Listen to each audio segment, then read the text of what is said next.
All right, so the next section we're going to get into is preparation of diols. What do you think a diol is? 2 alcohols.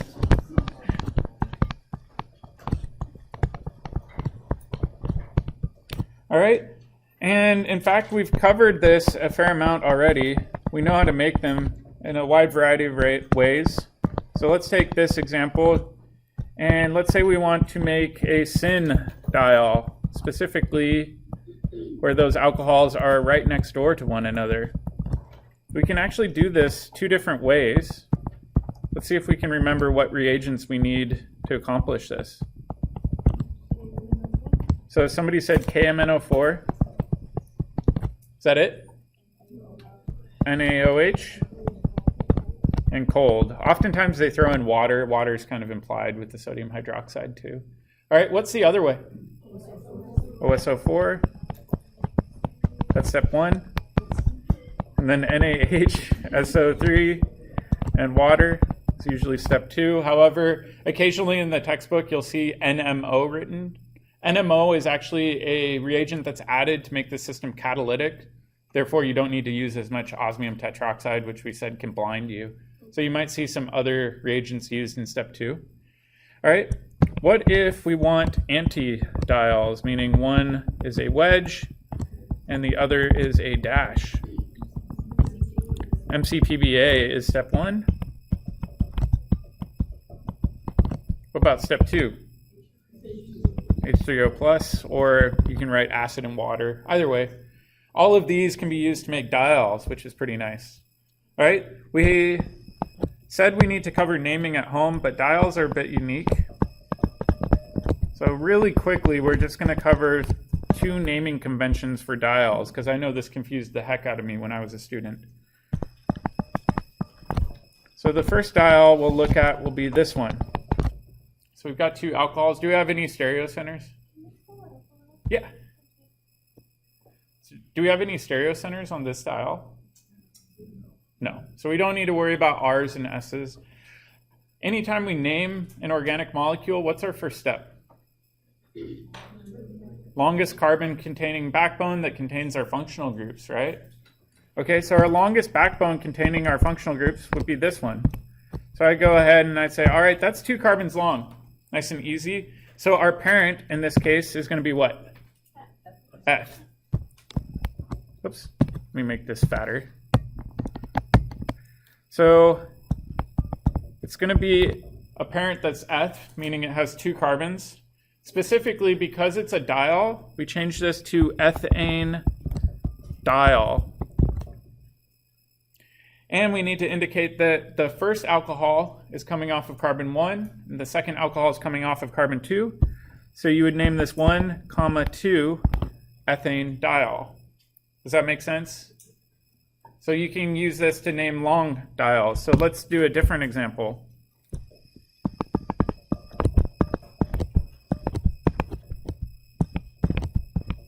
This was the product for our pod. What would this be called? Well, we could go number our backbone, say 3, 4, 5, 6. So what would this be called? 1, 6. Oops, not ethane, hexane diol. So it's a pretty simple naming convention. I did want to show you kind of the oddball one. Is 1,2-ethane diol is actually used really, really commonly in organic chemistry and actually in the automotive industry. It's actually coolant for your car. The other name for this is ethylene glycol. Ethylene glycol, sorry.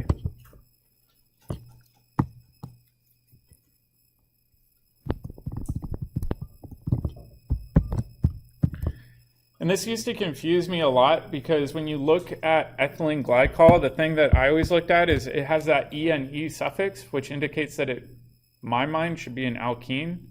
It's something that's kind of unusual in chemistry. So I'm going to make a note down here.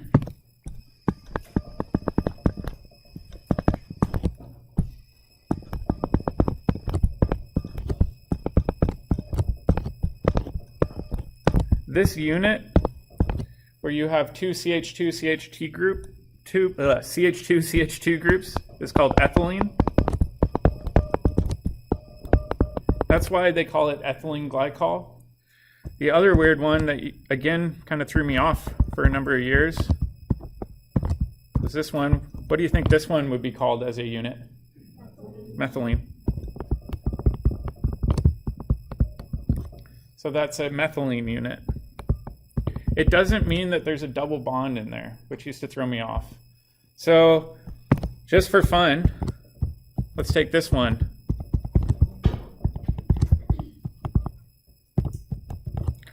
This has two different names. What could this be called? Dichloromethane.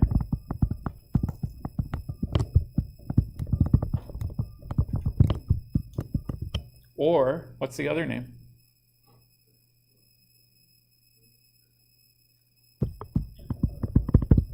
Methylene chloride.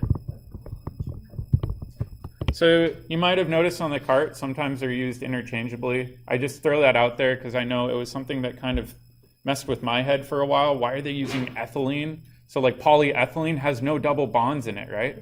It's a straight chain alkane. Why is polyethylene called polyethylene then?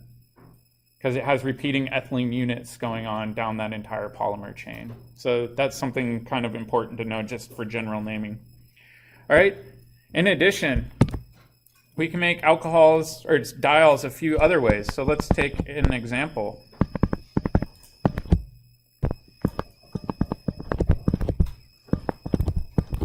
And this will be our warm-up for today.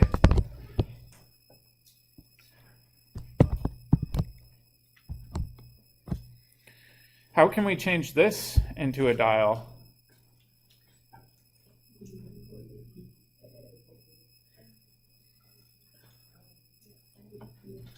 Yeah, in this case, we've got an aldehyde here. We can reduce that to an alcohol. We've got a ketone over here. We can reduce that to an alcohol. Do we need to use the LAH reagent that we talked about yesterday? No, NaBH4 is good enough for both aldehydes and ketones. So we would be able to still get this product. We would get an alcohol off the end, and we would get an alcohol right here, and we would get the enantiomer, right? So that alcohol that's a wedge could equally as likely be a dash. So that makes sense. Let's try another harder one.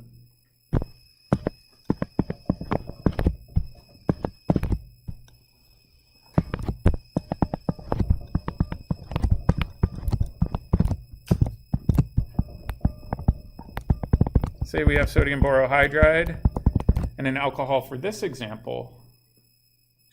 What would we get out here?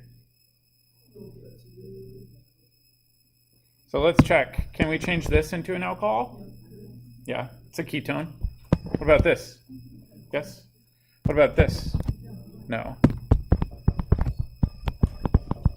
It won't be reduced. How could we reduce that if we wanted to? LAH or LiAlH4. Then we would reduce all three, but using sodium borohydride, we're only going to reduce these first two, not the last one. Yep. Matt, like, when we're signing like wedges with dashes, is there like some like one can be a wedge, one can be a dash only, or is it just all like coordinated? That's a good question. So let's first draw out our product and let's ignore wedges and dashes for right now. All right. So let's ignore wedges and dashes. So the question was, do we need to really be able to predict all the wedges and dashes? Well, let's first draw this out. How many stereocenters do we have? 2. Got a stereocenter here, stereocenter here. How many stereoisomers will you get?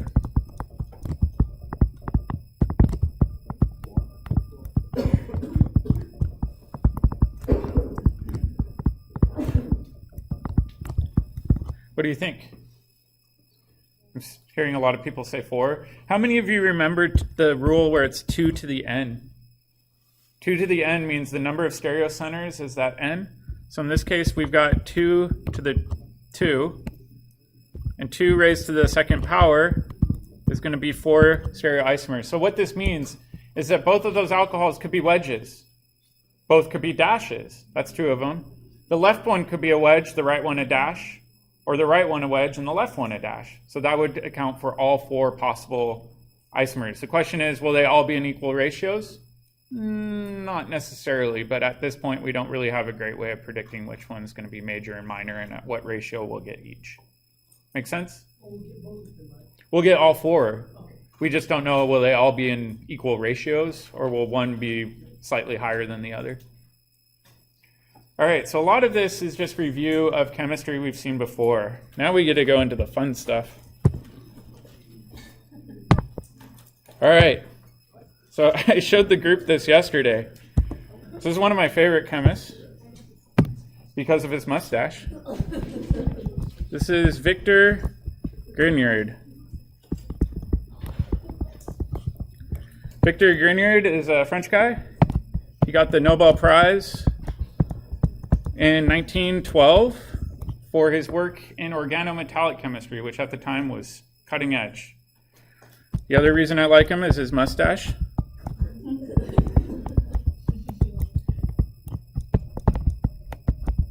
So you should include this in your notes. It is awesome. I used to always think I've never seen anybody with a mustache that large in my life. All right. The other less cool thing about him is he developed chemical weapons for the French. Yeah, but he had an awesome mustache. Let's not forget that.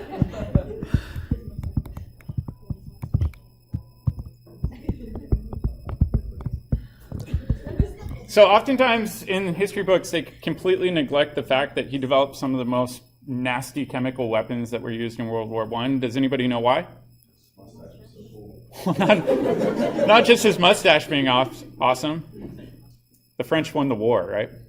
So a lot of the war crimes after the Allies won were conveniently forgotten. So he was kind of a controversial figure in chemistry, but did a lot of interesting work with organometallic chemistry. All right, this is me as a grad student. Wait, is that like for real?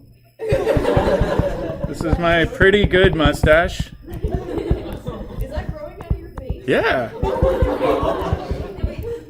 Yeah, I even got mustache wax. That's how dedicated we were. And I haven't made chemical weapons. Yet. Yet. Yeah, it was actually pretty funny. We had a mustache growing competition in my research lab, and we were trying to imitate all these old-timey chemists that were just ridiculous. I thought I did pretty good. It was more just for pride for all of us. I don't know how you can declare a winner when everybody has good mustaches. All right, anyways, moving on.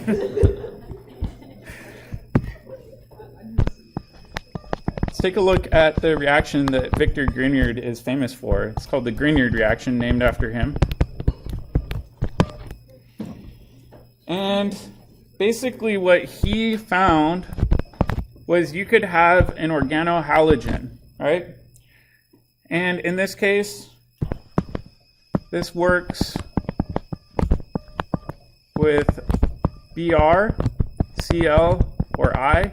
Doesn't really matter which halogen you have, but it's bonded to some sort of carbon, right?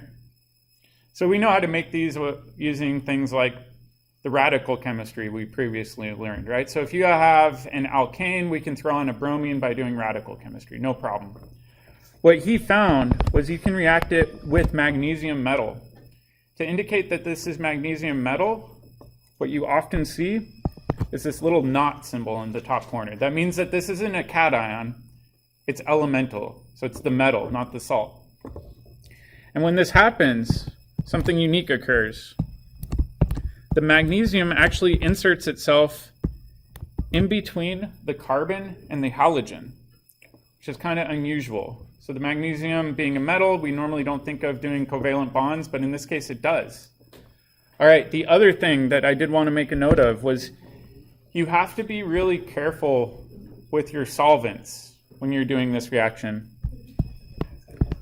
So the solvent that he found worked the best is this sort of solvent. What sort of functional group is in here? It's not an ester. Ether. So you have to use an ether solvent. And the reason the ether solvent is important is it actually facilitates that metal inserting itself between that carbon and the halogen. And we'll talk more about that when we get into ethers a little bit later. But it's key that we use an ether solvent.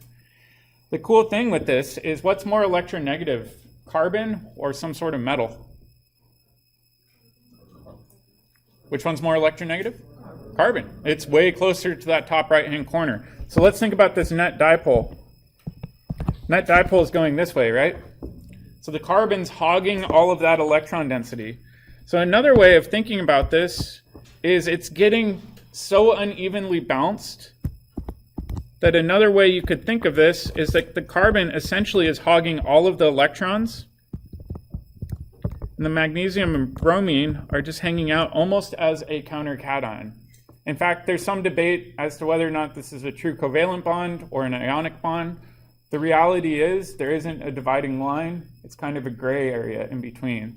So this acts a lot like an ionic bond. All right? So now if we think about this carbon over here, this carbon has a huge amount of partial negative character.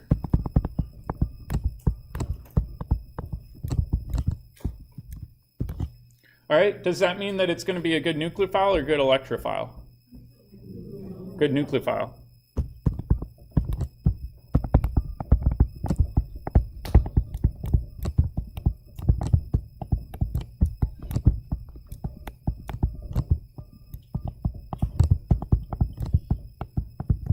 All right, so this was pretty powerful chemistry at the time. In the early 1900s, they were really just getting to the point where they were understanding covalent bonds. And this method allowed us to make new carbon-carbon bonds in a really convenient way. All right, what do you think happens, though, if carbon has a negative charge? Do you think it's only a good nucleophile, or is there any other things that it could do? Does carbon like having a negative charge? No. If it doesn't like having a negative charge, what do you think it's in search of? Stealing a proton, right? So that's the other point I want to make, that this is also a good base. Meaning we have to be careful of acid-base chemistry. So not only is it a good nucleophile, but last term we saw oftentimes really, really good nucleophiles are really, really good bases too. So that's something we have to be aware of. So let's take a look at an example of this Grignard reaction in play.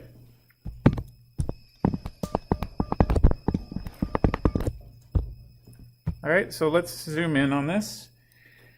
And in this reaction, we're going to have, let's change this.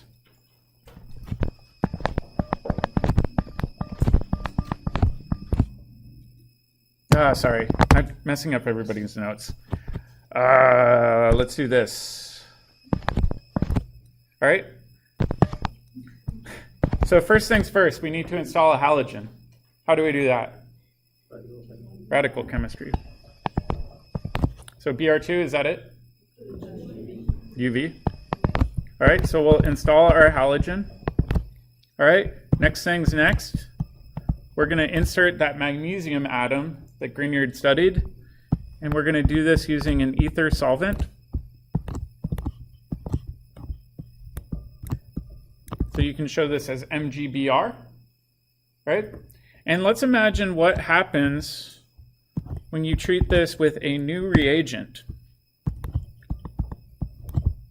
So what do you think will happen if we treat this with an aldehyde or a ketone or something with a CO double bond like that? Well, let's think about it, right? This carbon right here, we said has what character? It's a good nucleophile.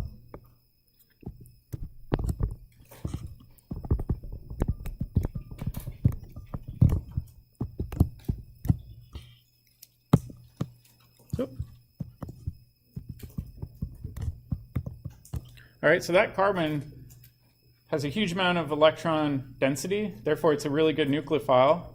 All right, we know nucleophiles like to attack electrophiles. So now the question is, where's the electrophile? Yeah, exactly. If we think about it, I heard a few people say down here, this carbon down here is delta positive, therefore a good electrophile. Why is it a good electrophile?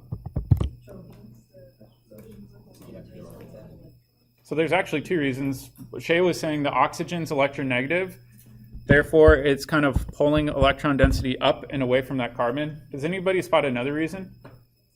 Resonance, right? If we think about resonance, there's also a resonance structure where that carbon's just a straight up positive carbon, right? So in this case, that carbon's a pretty good electrophile. So now we need to kind of fill in these arrows, okay? So what we can say is this carbon is just going to reach over to that carbon. We're going to form a new carbon-carbon bond. And then we can't have a Texas carbon, so we're going to kick up the density onto that oxygen.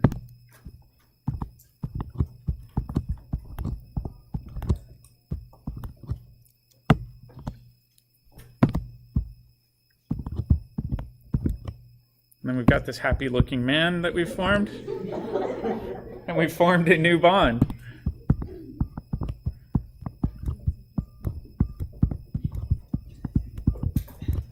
All right, what do you think happened to the magnesium and bromine? They're still there.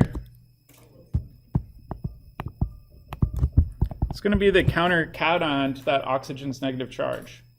All right, so this is a pretty cool way of making a new carbon-carbon bond. The only other way we know of right now is to alkylate an alkyne. This avoids using alkynes altogether. All right, what do you think the last step would be? Protonation, exactly. So step 2 would be to treat it with some sort of source of acid, and then this oxygen can get its proton back. And we've got this happy oxygen man completely made. So now we've got a way of building up organic molecules. This is a pretty unique way. The other thing you might notice is what sort of alcohol have we created? Is it primary, secondary, or tertiary? So this is a tertiary alcohol.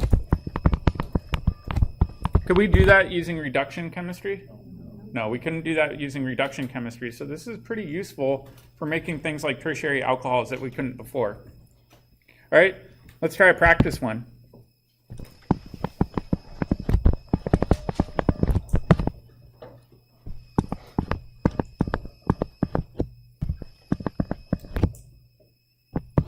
All right.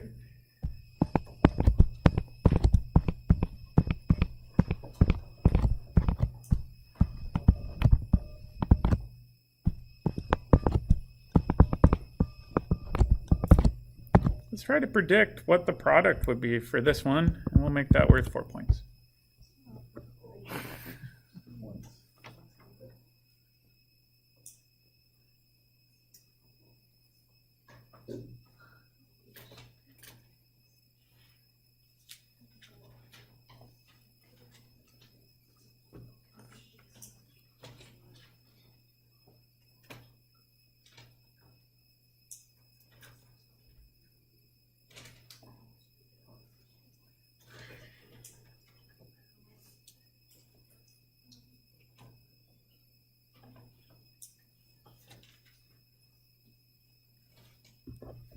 If it helps, we can even do the mechanism. So I'll get it set up so we can do the mechanism down here.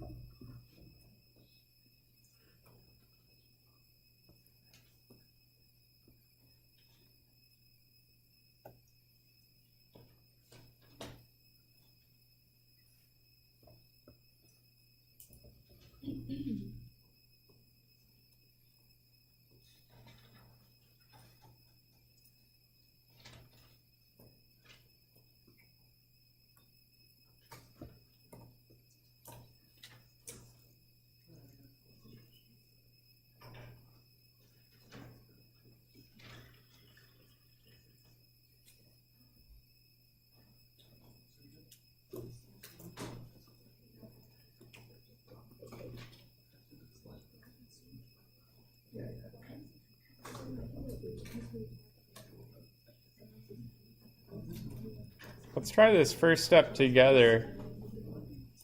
So for the mechanism, I would say that this carbon, whoops, let me do a red carbon right there. That red carbon is the carbon that's really, really electron rich, right? So we said that the Grignard reagent, that carbon is going to act as the nucleophile. All right, where's it going to attack? Is it going to attack the oxygen? The carbon below the oxygen, right? All right, so I'd say it's going to attack there. It's going to kick up electron density. So let's try to make sense of what's going on here.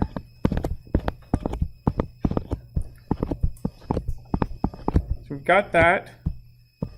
And then over here, this aromatic ring is essentially attacked in. And this is the new bond we've made, right? Makes sense. All right. After this, we're going to treat this with our acid. So this oxygen is going to steal its proton back.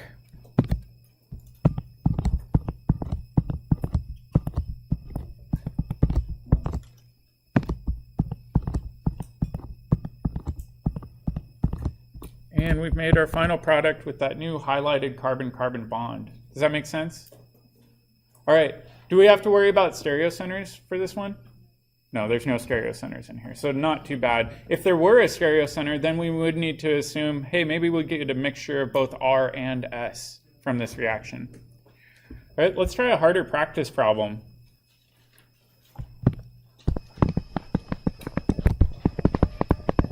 This time we're going to work backwards.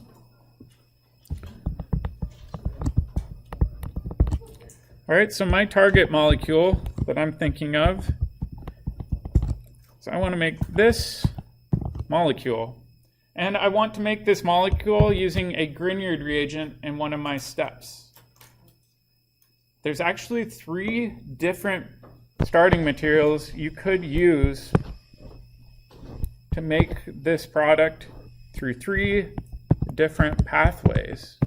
Why do you think that's the case? Well, let's think about it. One option is maybe we added this leg onto it, right?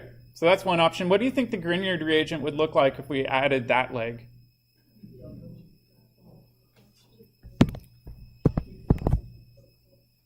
Well, let's focus on that highlighted yellow part. I would say that highlighted yellow part must have had a magnesium and bromine on there, right? Does that make sense? So this is the leg that we added on.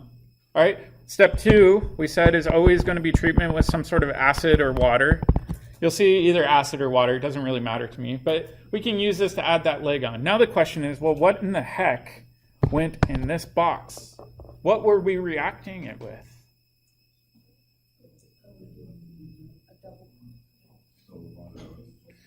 Well, we know that this must have been a double bonded oxygen, so let's draw that over here. We know we had a double bonded oxygen. All right, so we had some sort of carbonyl. Yeah, we must have had a methyl group coming off one side, right? Because we've got this methyl group right here, so we need to account for that. All right, and then off the other side, we must have had an ethyl group. Make sense? Okay, so with that in mind, I'm just going to erase all of this, just so we're not getting super confused. What do you think another one could be? Let's see if we can figure out the other 2 options for making this product.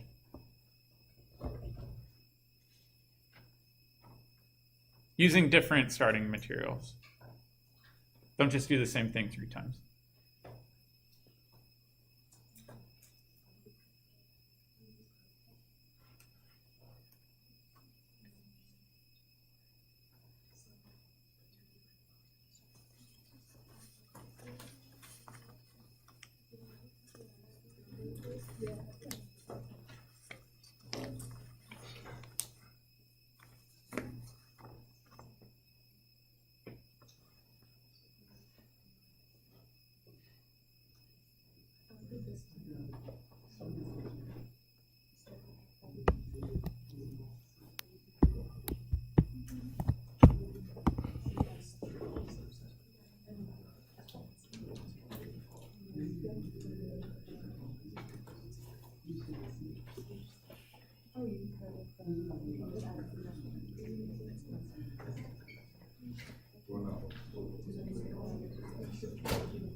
Does anybody think they found another way? All right, So what I would say is in the previous one, we basically said that we could add this leg in, right? We just randomly picked that leg. So let's maybe try another leg. So let's say we want to add this leg in. What would our Grignard reagent be in step 1? It'd be methyl, right? That's CH3. You could write methyl or CH3. MgBr. So that'd be methyl magnesium bromide. And then step 2, again, would be acid, which means our starting material must still have that CO double bond, but what would be one leg? We could have an ethyl group off one side. What's this group called? Isopropyl. So maybe it's an isopropyl group on one side and an ethyl group on the other. All right. Alternatively, we could have said, well, what if we added this leg? All right. Then we could say, well, maybe that's ethyl magnesium bromide followed by acid. And if that's the case, what would our starting material look like? We'd still have a CO double bond. Isopropyl on one side. What about the other side? Methyl. So oftentimes we can kind of pick the route we want. And this will come in handy when we're doing synthesis problems, which is kind of nice. And then the nice thing, once we have that alcohol, we can do maybe E1 elimination chemistry, get an alkene, things like that. So now we're opening up the door wide open. All right, let's try one more.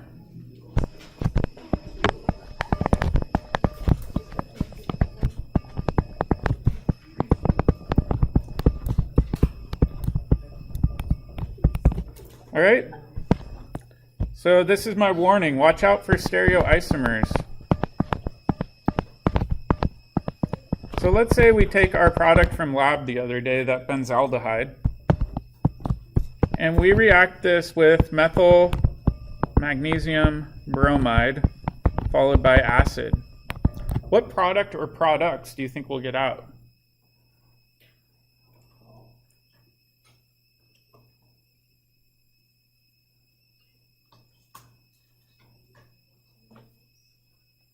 Well, we know we're still going to have the aromatic ring. We know in the end we're going to get an alcohol. Maybe that alcohol group is going to be a wedge, while the hydrogen's a dash, and then our new methyl group will be like that, right? That's one option. Would that be R or S?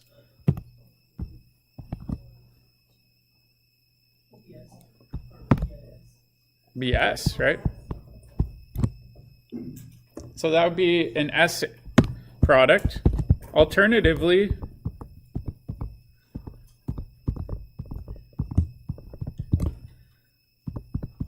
our alcohol could have been a dash and our hydrogen a wedge, and this would have been our R. What do you call that when you get an even mixture? Racemic mix.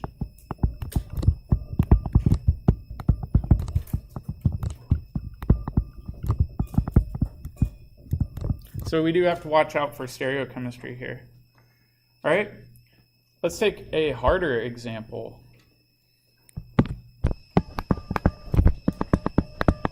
We've been doing aldehydes and ketones, but let's try esters.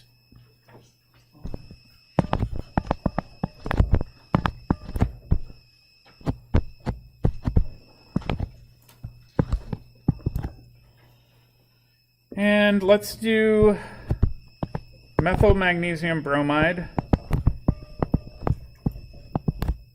And I'm going to actually use excess reagent. And then step 2, we're going to treat with water and acid.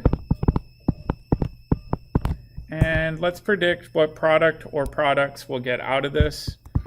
But in order to do this, I'm going to trust my mechanistic intuitions, right? Oftentimes when I'm just stuck, I trust my arrow pushing. Okay, so let's trust our arrow pushing. First step, we've got methyl magnesium bromide.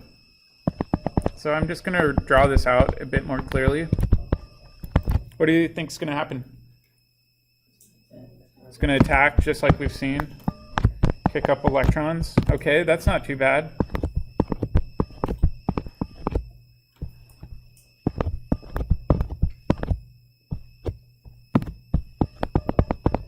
And we've created this new highlighted carbon-carbon bond.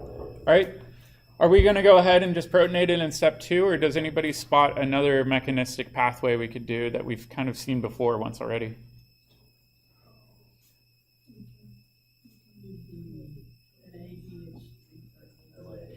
Let's not use any other reagents. Let's stick with the reagents listed. What were you saying, Shay? Something could get kicked off. Do you remember how when we did it, the reduction of esters, we said we could kick this off as a leaving group? Same thing can occur here.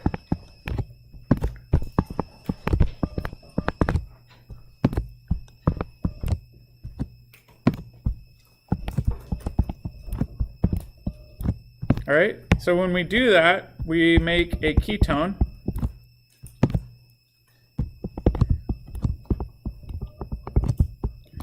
And this was our leaving group that got kicked off in that previous step, right?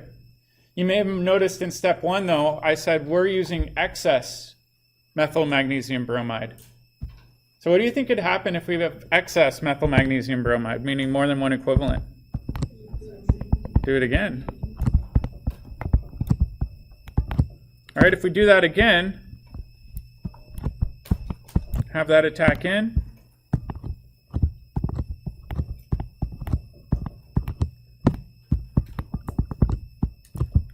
Now we've added our methyl group twice.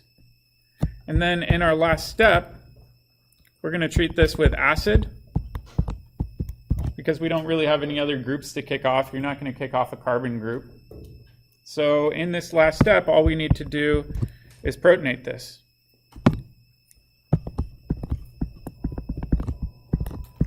So the cool thing with esters is you actually add 2 different Grignard reagents to an ester.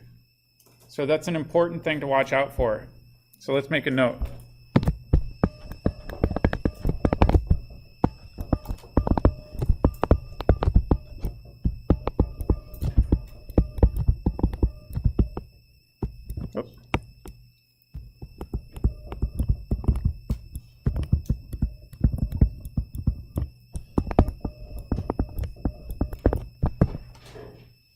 So we always have to watch out for that whenever we're dealing with esters. Sorry, I know it's hard to see in the back.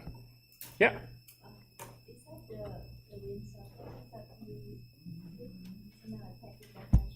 So you're asking about this? Yeah, so that could be a byproduct for this reaction. So if we really, really wanted to be thorough, we could show that byproduct as HOCH3. And that would be our leaving group, our leaving group that was kicked off in that first step. We could protonate that as well, and that would be one of our byproducts. Yep. So if we don't have it as excess, would we just react once, or would anytime we have? That's a good question. So the question is, if we don't react it with excess, can we stop at this intermediate? The answer is no. It's actually more reactive as an intermediate than the original starting material, so it kind of runs away uncontrollably. Same idea with LAH. It runs away uncontrollably. So really we just push it to completion because we're going to have a mess either way. We might as well just finish it. Make sense? All right, let's try one more. We're what? You're always going to have excess with esters because uncontrollable reactions, we just prefer to push them to completion. Yep. All right, let's try another one.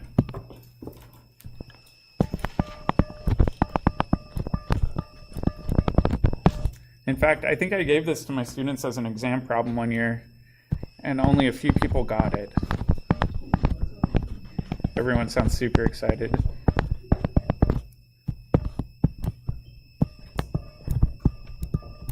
So we've done ketones, we've done aldehydes, we've done esters. What about this one? We haven't done carboxylic acids. So again, I would trust my arrow pushing instincts.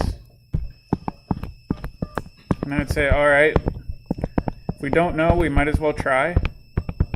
And we know we've got methyl magnesium bromide. All right? Students oftentimes are tempted to say, well, this must just attack in the same way we've been seeing, like that. This will not happen. Why? Not resonance.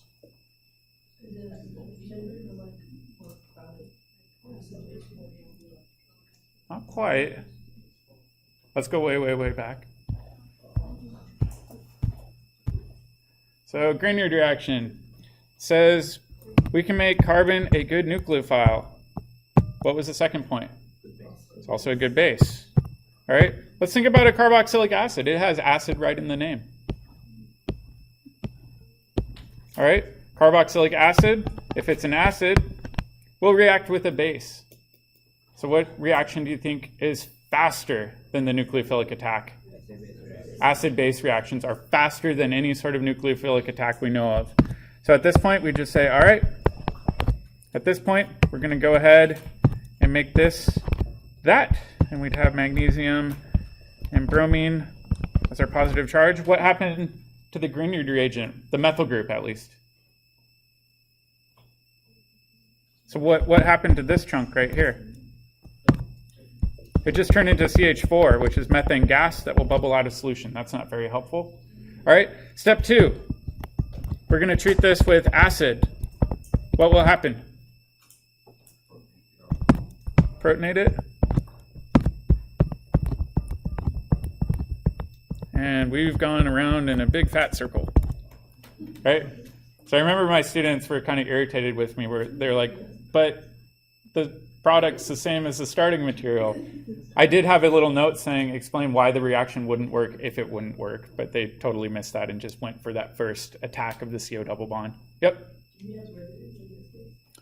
Yeah, so if we think about this intermediate, we do have resonance. However, it's going to give you the same sort of reaction for the next step, right? Good questions. All right, so let's make a note of this. Yeah. So should we always assume that an acid-base reaction is going to happen with the carboxylic acid? Yes. Yeah, so that was actually going to be my note. So note, Grignard reagents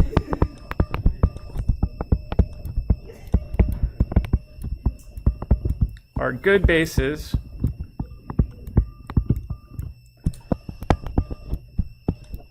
and will deprotonate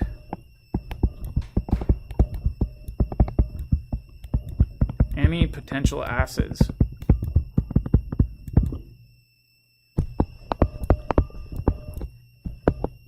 Including carboxylic acids. Oops, that's not a R.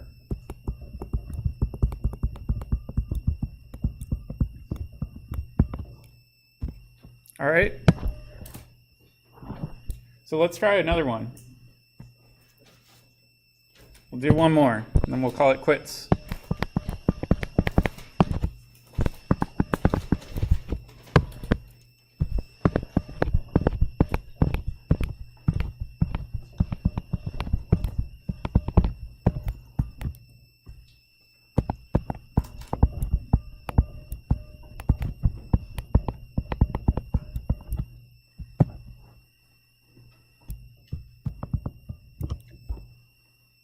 All right, again, let's try to figure out what in the heck is going on here. All right, so we've got methyl magnesium bromide. What do you think could occur? I think there's two valid options. So which reaction do you think is more likely? I'm guessing a lot of people are guessing this pathway could occur, or this pathway will occur. Which one do you think is more likely? Acid-base chemistry is faster than anything, right? So at this point, I would say, well, even though it's just an alcohol, alcohols are relatively acidic because carbons with a negative charge are really, really, really, really strong bases.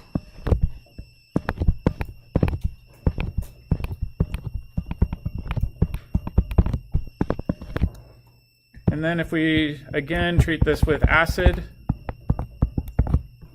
all that's going to do is we're going to get the same starting material we started with.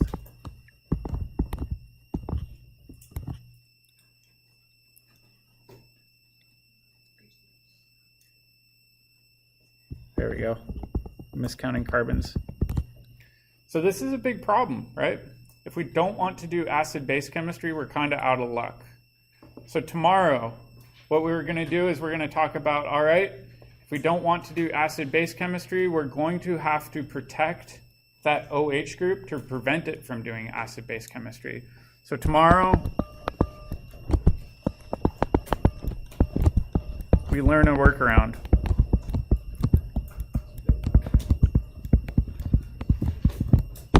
To this problem. Yep. Is it supposed to be H3O plus? Yeah, so that's a good question. Instead of H3O plus, I did H2O. You'll notice in the textbook, he's not very consistent. And in fact, the ACS exam's not very consistent. You can use water or acid in my book. Either way, it's a good enough proton source for this to work. Yep, good questions. All right, I'll see you tomorrow.